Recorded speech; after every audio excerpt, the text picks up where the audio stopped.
And because of his decade of dominance, a 6-0 record in the finals, with 6 finals MVPs, and the biggest impact on NBA popularity worldwide, and 2 gold medals and 1 NCAA championship, all undefeated. Hard to say that Jordan wasn't the greatest player. All right, welcome back to the channel, everyone. Hope you all are having a good day so far. So this should be a fun one. Let's just get right into it. How good was Michael Jordan? Actually, this is by Nonstop. Surprisingly, I guess they've never done this video before out of all the years, because this just came out this week. A bunch of y'all let me know in the comments that this came out. This did pop up on my feed, so I was already planning on reacting to this. I'm just shocked that Nonstop has never done this video until now. How good was Michael Jordan actually? Yes, he was. No long intro. Let's cut right into this, because y'all know how I feel about MJ. MJ's my GOAT. So this should just be a fun praising video for MJ. As I always do, I'm going to link the original Nonstop video down below. That's going to be in the description. If you want to check it out, go right ahead. And everybody else, please leave this video a like. I appreciate you all. Let's see just how good Michael Jordan really was. Michael Jordan scored 50 points or more in the playoffs 8 times, more than Kobe, KD, LeBron, and Wilt combined. Jordan also had the most 40-point playoff games, more than Kareem, AI, Steph, and D-Wade put together. In fact, MJ is the only player in NBA history who had more 40-point career games than games where he scored less than 20 points. Yep. Jordan's godlike aura, brutal trash talk, and physical dominance put fear in opponents' hearts. And while they had to get a good night's sleep before facing the Bulls, Jordan could drink and smoke cigars before the game and still drop 40. And play cards all night. Made it look easy, and he proved it when the games were on the line. Game on the line. Who would take the last shot? Me. 28 That was in the Olympics in '92. times Jordan scored the game-winning shot, including 7 game winners in the playoffs. And MJ wasn't just a scorer. He had the most first-team all-defense selections ever with 9. He's the all-time blocks leader by a guard and has the most seasons with over 200 steals, with 6. In 1989, Dude, this video is gonna be crazy. 1 minute in. Look at all the facts already in 1 minute. when the Bulls lost their starting point guard, Coach Doug Collins made Jordan play the point, and he notched 10 triple-doubles in 11 games, averaging 30 points, 11 assists, and 9.5 rebounds per game. Between 1991 and 1996, MJ played 13 consecutive playoff series, where he averaged more than 30 points per game, retiring with 6 rings, 5 MVPs, and a 6-0 record in the final. But despite his AKA, whenever the pressure's on, he elevates his game instead of shrinks. seemingly invincible legacy, Jordan did have some weaknesses. MJ led the NBA in field goal attempts 9 times during his 13 years in Chicago, and he was a bit of a ball hog, especially in his early career. Jordan also had some bad playoff games, and he certainly wasn't the most pleasant teammate. So, how good was Michael Jordan actually? And is he really the GOAT? I mean, he led in field goal attempts, what, 9 times, he said? Isn't he a 10-time scoring champion, though? To answer that, we'll start with his genetics and God-given talent. Michael Jordan was supposed to be short. Nobody in his family was taller than 5'9". He was hanging on those monkey bars, man, like the Brady Bunch. As a high school sophomore, Michael was famously cut from his varsity basketball team because he was only 5'11". It sounds sad, but it's true. However, the Jordans were blessed with supreme athleticism. Just look at Michael's older brother Larry, who could dunk at 5'8". Yeah, so when an unexpected crazy. growth spurt pushed Michael to 6'6", he became unstoppable. By the end of his high school career, Jordan was averaging 27 points, 12 rebounds, and 6 assists. But despite his unreal speed and athleticism, young MJ was still an unpolished gem because he really only played 2 years of high school basketball. As a freshman at UNC, MJ averaged a modest 13 points, 4 rebounds, and 2 assists per game. He was the 3rd leading scorer on the team behind James Worthy and Sam Perkins, and his fundamentals, ball handling, and confidence weren't yet at a super high level. But all that changed in the 1982 NCAA Finals, when Michael hit a game-winning shot against Patrick Ewing. winning the national championship. Yep, one of many. So he's got one NCAA championship. He's 1 for 1. He has 2 Olympic gold medals. He's 2 for 2. And he's got 6 NBA championships. He's 6 for 6. My book, 9 for 9 in championship situations. 18. Shot. Jordan. North Carolina has won the 1982 NCAA championship. Jordan said this was the biggest turning point of his career because after that, his confidence was through the roof. Yeah, for that sure. turned my name from Mike to Michael Jordan. It gave me the confidence that I needed to start to excel at the game of basketball. In the next 2 seasons, Jordan continued his basketball education under Dean Smith and became a complete player. He averaged 20 points per game, was a consensus first-team All-American, and as a junior in 1984, he was named Collegiate Player of the Year. But based on his college career alone, it was hard to predict that Jordan would reach the pinnacle of the NBA. After all, many great players who came before Michael had far better college careers, including Kareem, Magic, Bird, Bill Walton, Bill Russell, Oscar Robertson, David Thompson, Pete Maravich, and a few others. Good list. Because of his relatively modest numbers in college, and because the 80s were the era of the big men, Jordan was selected 3rd in the 1984 NBA draft. Yeah, and Hakeem Olajuwon was number 1, and we still to this day don't question that decision. It was a good call. You can't go wrong with Hakeem Olajuwon. 9 centers Hakeem Olajuwon and Sam Bowie. You can't go wrong with Sam Bowie, though. He's 6'6". So how much can he really do? We wish he were 7'1", but he isn't. However, it took just 2 Crazy. practices for the Bulls coach to call the general manager and say, "You didn't mess up the draft this time." For the first day in practice, my mentality was whoever is the team leader on that team, I'm going after him. And I'm not going to do it with my voice because I had no voice.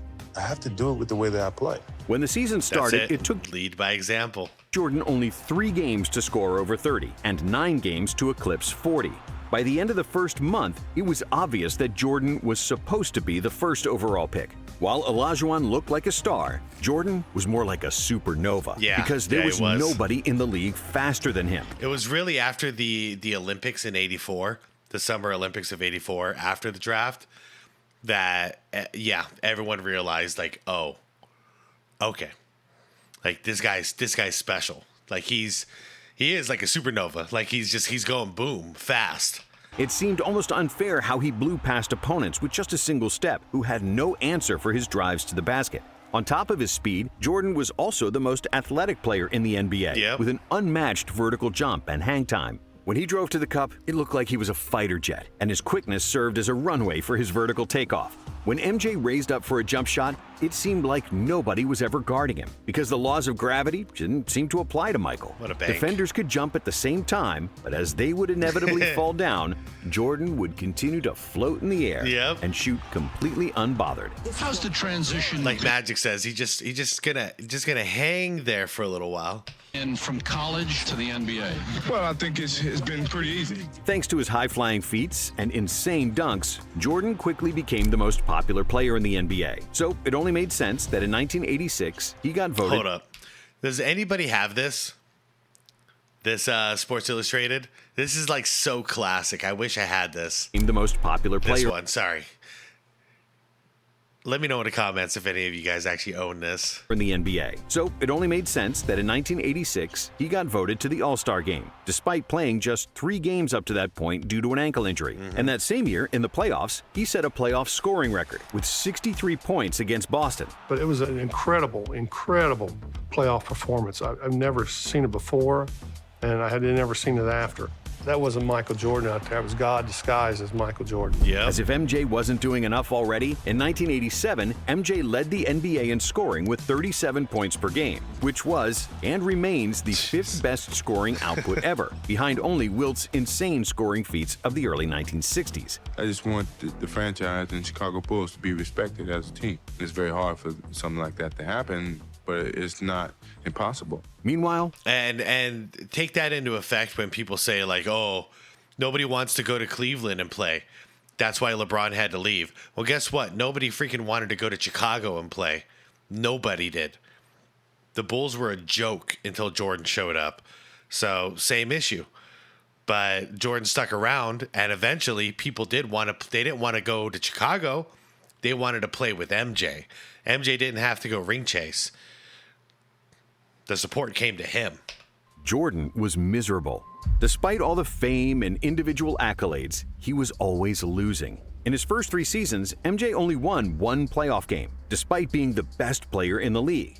But after the Bulls GM Jerry Krause drafted Horace Grant and Scottie Pippen, his life would change forever. In 1988, MJ averaged 35 points on 54% shooting, with 6 rebounds and 6 assists, winning his first career MVP. Because he also led the NBA in steals with 3.2 plus 1.6 blocks per game, Jordan won the Defensive Player of the Year. And he is still one of only 5 players ever to win Defensive Player of the Year and MVP. Yep. And after the 1988 dunk contest against Dominic... How many players?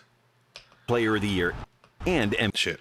And he is still one of only 5 players... 5 players. ...ever to win Defensive Player of the Year and MVP. And after the 1988 dunk contest... Who are those other 4?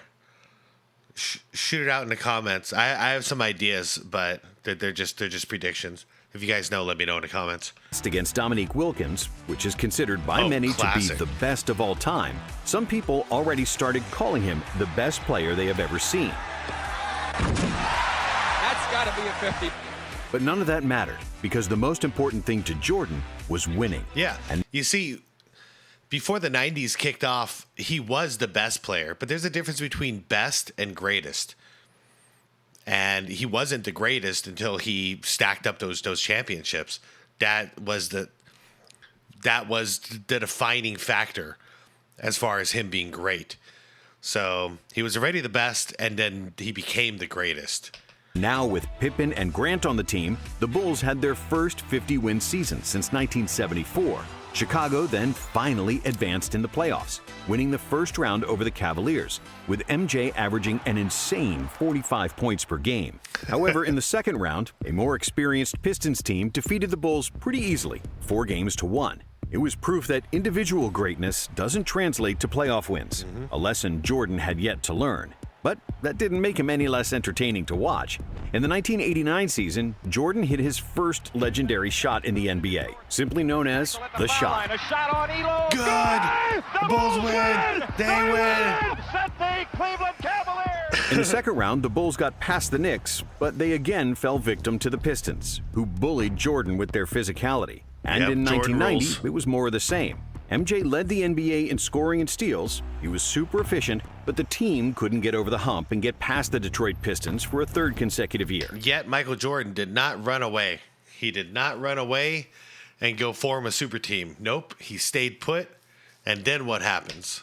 In his first 6 years in the league, MJ had won 5 playoff series and lost 6, with an overall playoff record of 25 wins and 29 losses.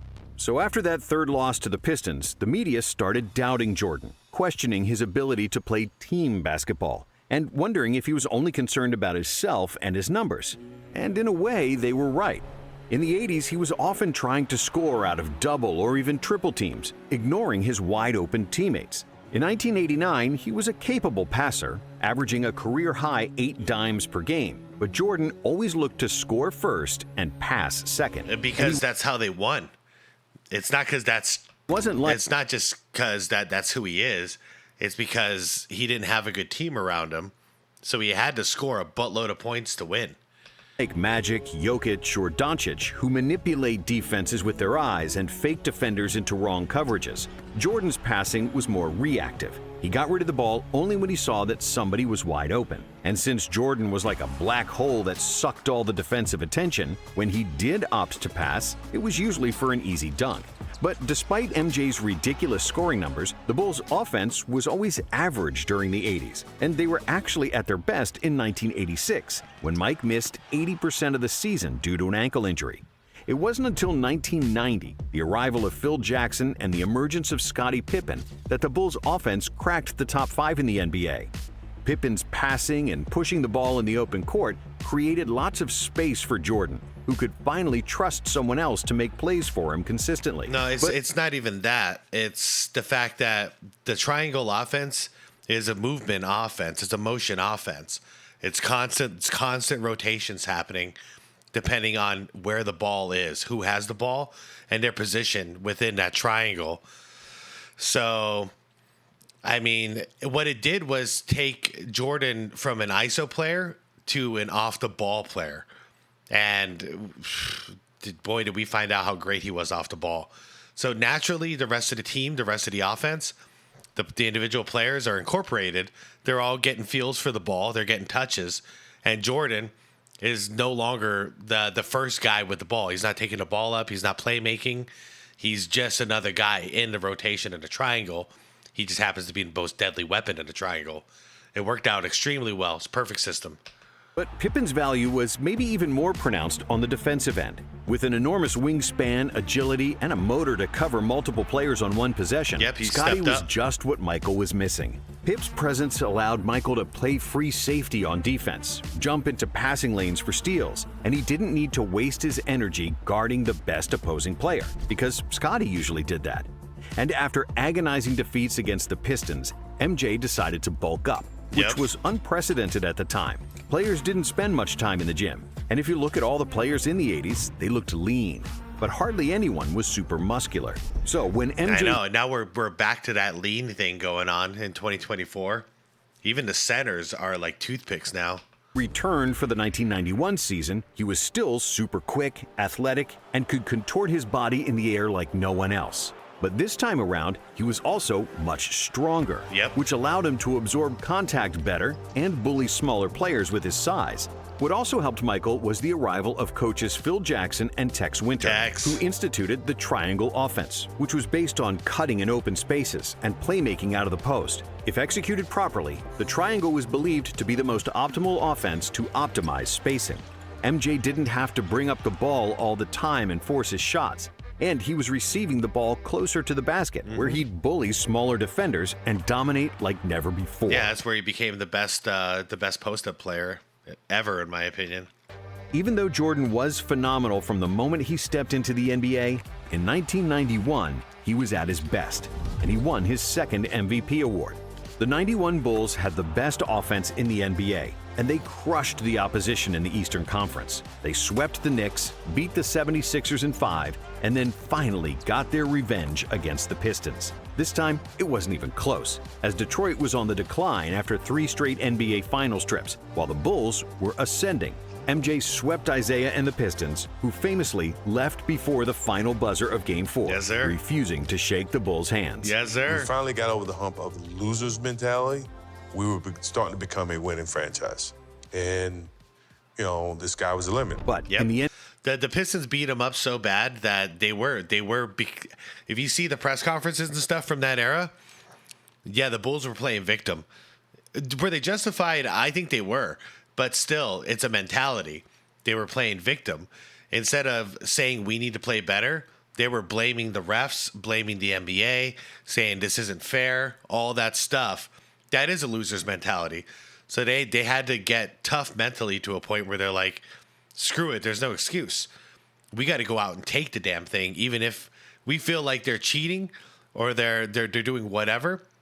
We don't like what they're doing. We don't think it's fair. Doesn't matter. You got to still go out there and take it. And then they did. They swept their ass in a beautiful fashion.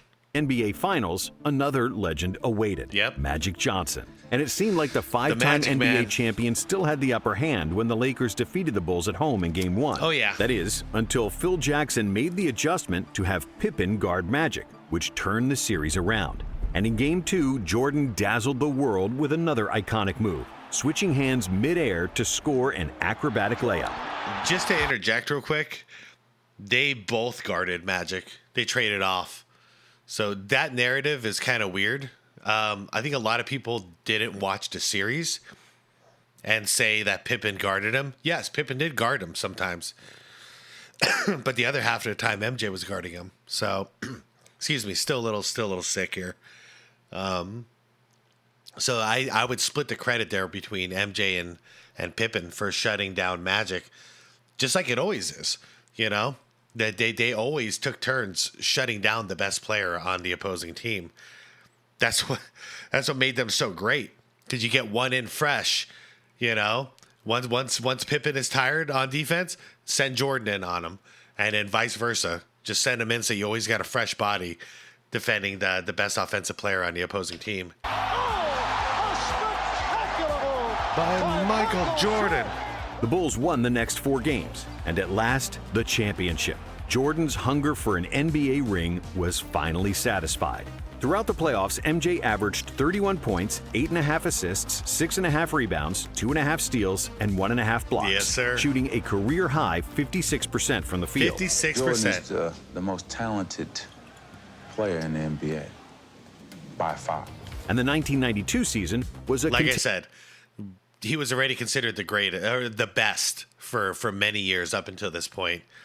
It was, after the championships, honestly, after the three-peat, the first one, we considered him the greatest. The second three-peat was just gravy. Continuation of peak form for Jordan and the Bulls. Another scoring title with super efficient shooting, first-team all-defense, and another MVP for his airness. The Bulls once again had the best offense in the NBA and won a franchise record 67 games. Chicago reached the finals against the Trailblazers, and the media pushed the narrative that Clyde Drexler was better than Jordan, because Jordan is not a good outside shooter. And MJ took that personal. By the way, a lot of people considered this the greatest Chicago Bulls team right here. I would debate 93. But yeah. Or 95. Well, 95, 96. So MJ responded by nailing 6 threes and 35 points in the first half of Game 1, which was a finals record for both threes and points and a half. Welcome back to the in finals, what will Clyde. forever be remembered as the Shrug Game. And even though Portland tied the series at 2 apiece, the Bulls were just too good, and they won the series in 6, with MJ averaging 36 points in the finals. Am I wrong, or did they always win in 6 outside of the Lakers in 91? They won in 5. I think all 5 of their other finals, they won in 6. Blazers, Suns, Sonics, I'm pretty sure that went 6 as well. And then I think both of the Utah Jazz series went in 6. Once again, let me know in the comments, guys. I'm pretty sure that's right. After the second finals and the Dream Team experience in Barcelona, Pippen and Jordan came into the 93 season with an empty tank. The Bulls weren't as dominant in the regular season. But even though he was tired, MJ still led the NBA in scoring, which was his 7th scoring title in a row. And he also led the league in steals. Chicago made it to a 3rd consecutive finals. Yeah, this is where he did not look tired anymore. MJ, this is his best finals ever. Once again against my Suns, where they faced league MVP Charles Barkley and the Phoenix Suns, the best team in the regular season. For sure. Barkley was also the best player on the Dream Team. And when he won the MVP, many people believed that he could be an even better player than Michael, which pissed off Jordan. But because of the Suns' inexperience and Barkley's nasty elbow injury, the Bulls won the first 2 games on the road, and it seemed like it would be smooth sailing to the next title. However, the Suns weren't going away that easily. They won games 3 and 5 in Chicago, and they could have won game 4 too, if it wasn't for Jordan. That motherfucker would not let me win that game. Who buried the Suns with 55 points, the second highest scoring game in NBA Finals history. And Michael just outplayed me. That was probably the first time in my life that I felt like there was a better basketball player in the world than me, to be honest with you. After 5 games, it was 3-2 for the Bulls, but the remaining 2 games were to be played in Arizona. In Game 6, the Suns had the lead throughout the 4th quarter, but Jordan kept the Bulls in the game, and everybody expected Jordan to take the final shot to tie the game. But MJ wasn't the same stubborn player as before, and he gave up the ball early to set up an open shot for John Paxson. Yep. Oh, man, they should have showed that whole play. That was it. A 3-peat, and MJ's legacy 3-peat so sweet for Bulls was set. Jordan finished the 93 finals with averages of 41, 8, and 6 on 51% shooting and 40% from 3. Can we just, 41% from 3. 41, 8, and 6 on 41, 8, and 6. Yes, he annihilated my Suns. Like, torched them. Averaging 41 in the finals against the best team in the league, Phoenix, that year, with the MVP, Charles Barkley. Man, did he make a hell of a statement here. on 51% shooting and 40% from 51 is normal for MJ. 41% from the three, though. Shoot. 3. And this wasn't even his best playoff series statistically. MJ was on the top of his game, and his basketball IQ, winning mentality, and physical dominance all synced in perfect harmony. Jordan showed his otherworldly ability to beat an opponent one-on-one, separate double teams, attack the rim, but also to find open teammates. If we compare the 1993 Jordan to his early NBA years, the growth was evident. Oh, yeah. When it was needed, he was pressing full court defensively. When nobody could score, he recognized it and carried the Bulls. Yep. And when he got doubled, he gave up the ball without trying to be a hero. Yeah, in those 6 years, every one of his weaknesses that he came into the league with was now a strength. In terms of basketball skills, Jordan was physically a much stronger player who became a master of footwork and post-up game. Yep. When he reached the desired position with his back to the basket, he'd turn and stay in the air for what felt like an hour longer than his opponent, only to hit a patented turnaround jumper. Oh, that's the game. Hold up. Hour longer than his opponent, only to hit a He's wearing number 12. I was talking about this the other day. I have a card. I have a basketball card of him in this jersey. Turnaround. There it is. There it is. I forgot what the story was. Something happened with his jersey, and he couldn't wear 23 that day, so he popped on a number 12 jersey. God, there needs to be a deep dive just into this one story alone. And I got to fish out that card. I know it's somewhere around here. Jumper. I think I got like 3 of them. The memories of anyone doubting him were long forgotten. Bang. Everybody knew he was the best player alive. Yep. And many believed after that three-peat, he was already the best of all time. I'm glad they said that because I said that earlier too. And that really was the consensus at the time. After 1993, and then he walked away from the game after what happened with his father and he went off to play baseball. We were already like, well, I guess he's got nothing left to prove. You know, he's already the greatest, so I guess he can go play some baseball now. Yeah, we had no idea he was going to come back and win 3 more, just to like end the conversation 100% like that. My love for this game is strong. I'm going to be here as long as my love is strong. Yep. Jordan told reporters after the finals in a champagne-soaked locker room. However, just 1 month later, his father was killed, and Jordan retired from basketball for a year and a half. Yep. The love for basketball was put on hold. I had him for 32 years, you know, and he taught me a lot in 32 years. You know how many kids get that opportunity? Very few. You know, in today's society, get the chance to spend that much time with their parents and get that type of influence. 18 months they were and close. a stint in minor league baseball later, and the itch for the game became too strong. So Jordan released arguably the most famous 2-word press release of all time. It came in a 2-word statement, which is now just begging to have a Nike campaign built around it. Quote unquote, "I'm back." And it didn't take And Jordan I love it too because he had his manager or whatever, his press guy, write out like this long statement about him coming back, and MJ was like, "Nah, scrap it." He was like, "Just 2 words, I'm back." And it hit us like talk about a media storm in the 90s. It hit everywhere. Holy crap, MJ's really coming back. Prior to this, we saw footage on ESPN of him showing up in his was it a Lambo or a Ferrari? It was. I think it was his Ferrari, his black Ferrari. He was showing up to the practice facility, and whatever he was doing, we didn't really know what was going on, but we assumed he was practicing with the guys. So we watched that for about a week. Whenever they would get some footage of just his car pulling up to the practice facility, and we were like, "Holy crap, is this really happening?"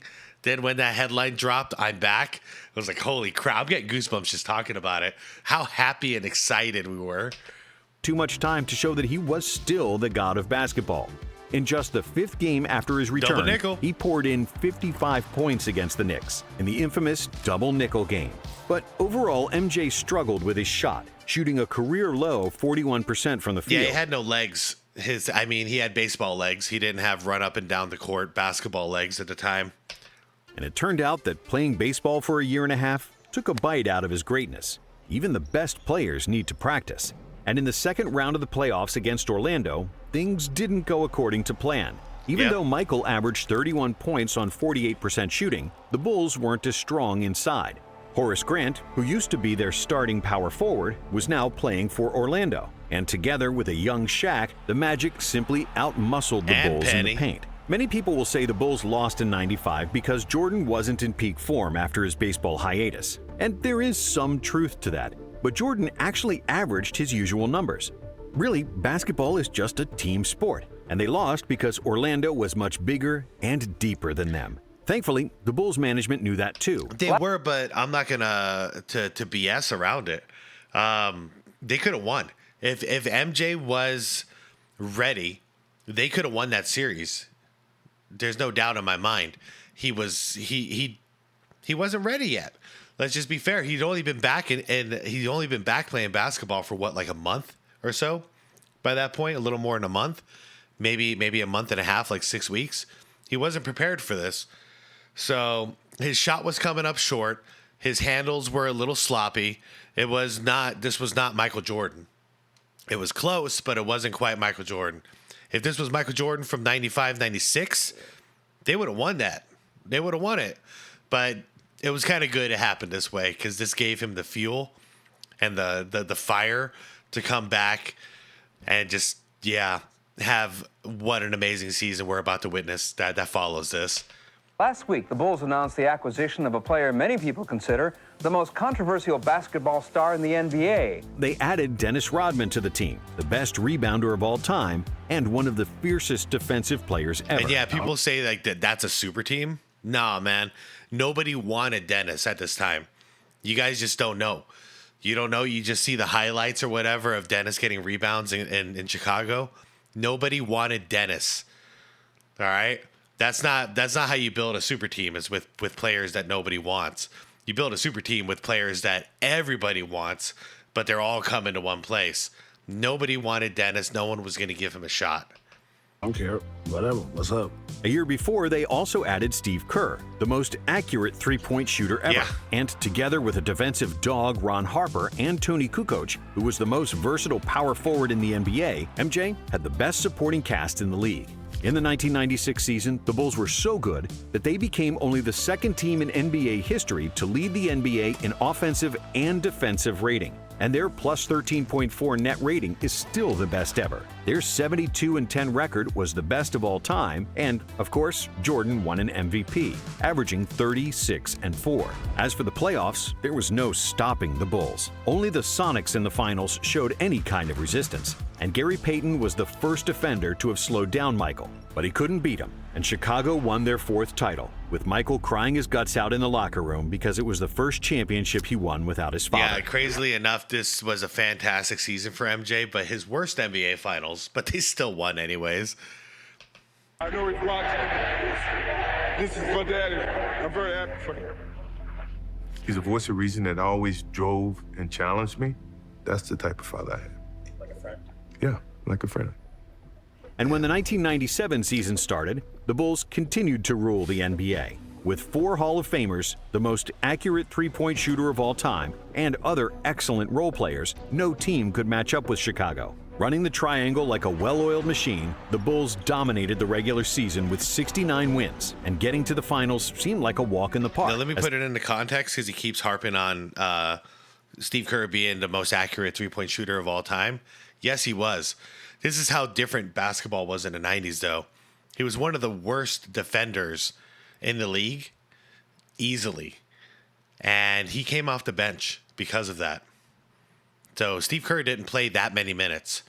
And he also didn't take that many shots because his defense sucked.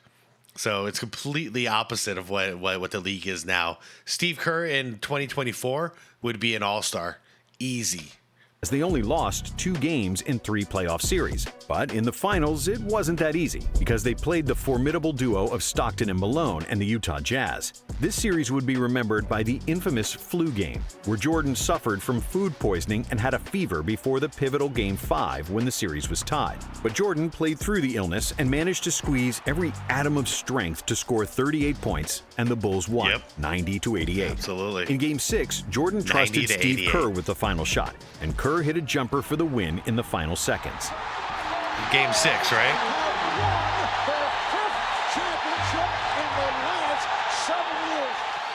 However, when the 1998 season started, the Bulls were running on fumes. Pippen had injury problems and disputes with management, and Rodman was more reckless than ever. But they still had Michael. Oh man, I want to watch The Last Dance now.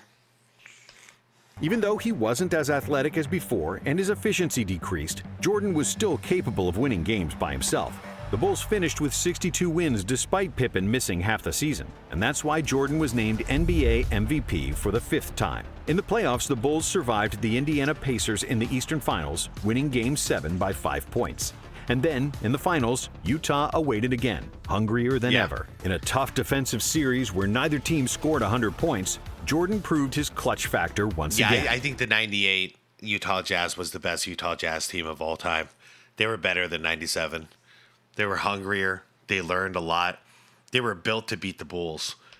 Hitting arguably the most famous shot in NBA history over Byron Russell. Jordan, open, Chicago with the lead. There's that follow through. 6 championships in 8 years, with 6 awards for the Finals MVP, 6 of and them. Jordan achieved basketball immortality. And if this is the final chapter, what a way to close the book.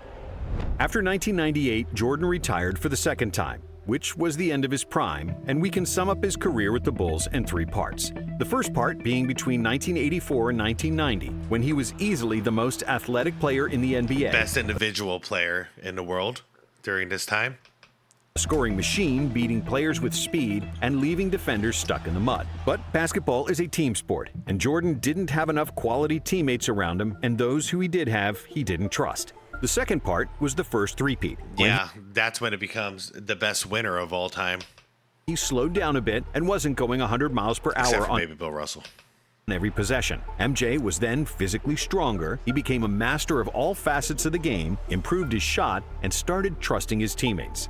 And then came the second three-peat, where the Bulls had the deepest and most versatile team in the NBA. The Bulls with Pippen, rookie Kukoc, and Kerr won 55 games in the 1994 season, and they played without Jordan, Rodman, and Harper, who was maybe the most underrated teammate MJ ever had. When they all got together in 1996, it was... I'd agree with that. And Paxton and BJ. None of those guys really get enough credit. game over for the league. But having good teammates is essential to winning in the NBA, especially when you're past your physical prime. Jordan lost a chunk of his quickness during the second three-peat, but that's like when a Ferrari loses 100 horsepower. It's still faster than almost anything else on the road. And that answers the question, how good was Michael Jordan actually? Yes, he was. Even when he wasn't at his best, Jordan was still the best player in the league.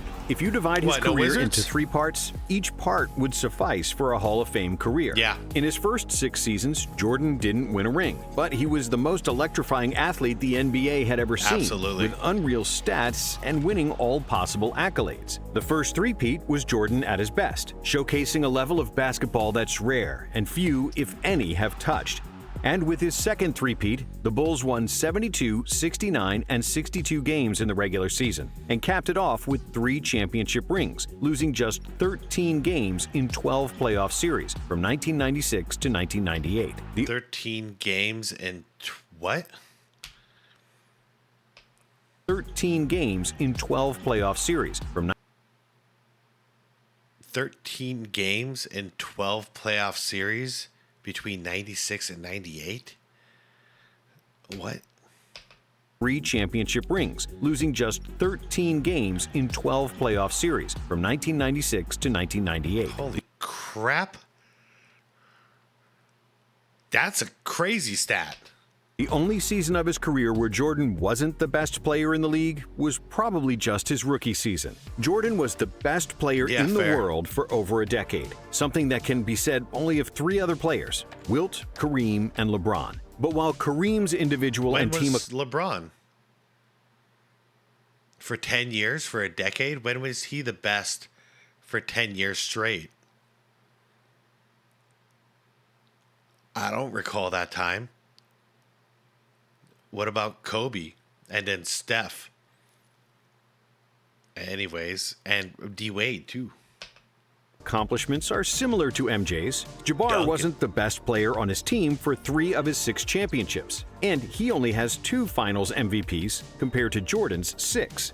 Wilt's scoring numbers from the 60s were impossible to reach even for Jordan, but he only won 2 titles and was constantly losing to Bill Russell. And finally, there's LeBron, who might be the most complete basketball player ever, and due to his longevity, he is the statistical GOAT. But LeBron only has 4 titles and has lost 6 times in the finals, including the 2011 dud against the Mavs, where he played a catastrophic series that cost Miami the championship. Which is why I can't say there was a 10-year period where he was the best, because he was losing to the best year after year, 6 out of 10 times. He was losing to the best, not being the best. That's something that never happened to Jordan. He was being the best. He wasn't losing to the best. The contenders were losing to him. And because of his decade of dominance, a 6-0 record in the finals, with 6 finals MVPs, and the biggest impact on NBA popularity worldwide, and 2 gold medals and 1 NCAA championship, all undefeated. Hard to say that Jordan wasn't the greatest player to ever touch a basketball. Hell yeah. Speaking of Jordan, we've got another video about him and Pippen you simply can't miss. Man, I've gotten into the Jordan and Pippen beef so many times. The only thing I'm disappointed in this video is they didn't do the Swan song with the Wizards. I guess I get it, because they're trying to prove how great he was, and those were technically his 2 worst seasons in the league. But yeah, I guess that's more for a documentary kind of thing, celebrating his entire career, not so much as his greatness. I just like, I like talking about his footwork with the Wizards, and it would have showed that transformation. Anyways, guys, how good was Michael Jordan? Yes, he was. Yes, he was. Oh man, that was a pretty good video, though. I'm not gonna lie. That was good stuff. They covered the majority of Michael Jordan's accomplishments, and it was almost exhausting because he went at a breakneck speed. By the first minute in, it was already just like, holy crap, that's a ton of information. Thankfully for me, I knew most of this information, so it was not too much for processing. But man, if I didn't know anything about Michael Jordan and I just watched this video, this should kind of prove it right here. Like, yeah, okay, this is the greatest. He's got to be the greatest, right? So hopefully this video gets out to a lot of people, and not just mine, but I mean the nonstop video gets out to a lot of people, and a lot of people watch it. 25 minutes of their lives, and they can get a much better understanding of just how awesome Michael Jordan was. Anyways, everybody, let me know what you guys thought. I'm going to get out of here for now. Like the video if you haven't yet. I'd appreciate it. Subscribe to the channel if you want more content like this. And yeah, I'll see you all in the comments, okay? We'll have a talk about all those things I asked you guys to comment on, and we can have a conversation about it. All right, everyone. I appreciate y'all. Have a wonderful day. I'll see you soon. Peace out.